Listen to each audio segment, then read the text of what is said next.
house with a frown, his brow furrowed in stress. "What's wrong, my love?"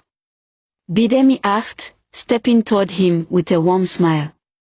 But instead of the usual greeting, Eo merely asked, "Where's my food?" "It's on the dining table," Bidemi replied, surprised by his cold tone. Without another word, Eo brushed past her and made his way to the dining table. Bidemi stood there, watching him in confusion. Maybe he had a bad day at work, she thought, trying to stay positive. "Eo," she called softly, but he didn't respond.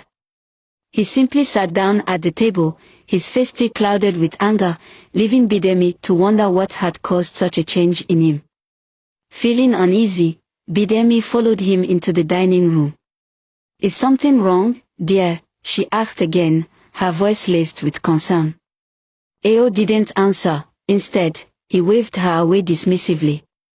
Bidemi retreated to the sitting room, her worry growing as she watched him eat, his face tight with anger. Suddenly, Eo slammed his hand on the table. "Bidemi," he shouted, his voice echoing through the room. Startled, Bidemi rushed to his side, alarmed. "What is it, my dear?" she asked, her voice trembling with fear. Eo glared at her, his eyes burning with rage, but he didn't look up. "What is this?" he demanded, pointing at the food. His voice was sharp, accusing. "This food tastes like trash.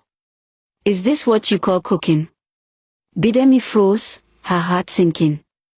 Her hands trembled as she tried to process his words. "What do you mean, Eo?" "It's your favorite dish," she stammered, confusion and hurt evident in her eyes. Without warning, Eo slapped her across the face, hard enough to send her stumbling back. "You think I'm stupid?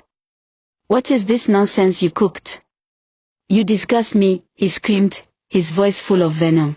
Bidemi stood there, stunned and broken, her hand pressed against her burning cheek. She couldn't understand what had just happened.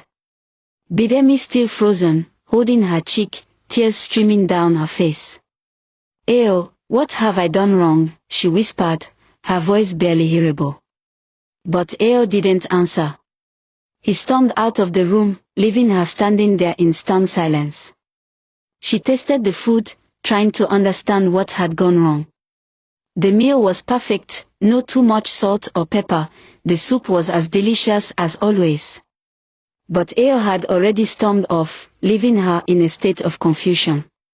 An unsettling chill crawled up her spine as she realized that something much deeper was troubling him.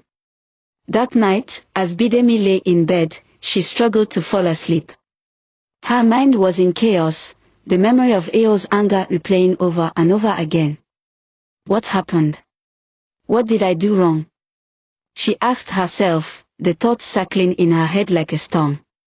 She turned to her side, feeling the weight of confusion and frustration bearing down on her. As she finally drifted into sleep, the unthinkable happened. The discomfort in her stomach returned, but this time it was worse, sharp and unbearable. Bidemi woke up suddenly, grabbing her tummy as pain tore through her. "Eo," she screamed, her voice filled with agony, as the room spun around her. Eo, who had been fast asleep beside her, woke up with fear. "Bidemi," he shouted, rushing to her side. Before they could process what was happening, blood began flowing from between her legs. Panic filled the room as Eo quickly helped her into the car and sped to the nearest hospital.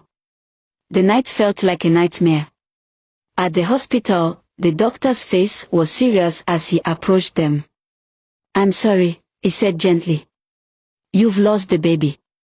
The miscarriage came suddenly and painfully, leaving Bidemi in shock, her heart drowning in sorrow and confusion.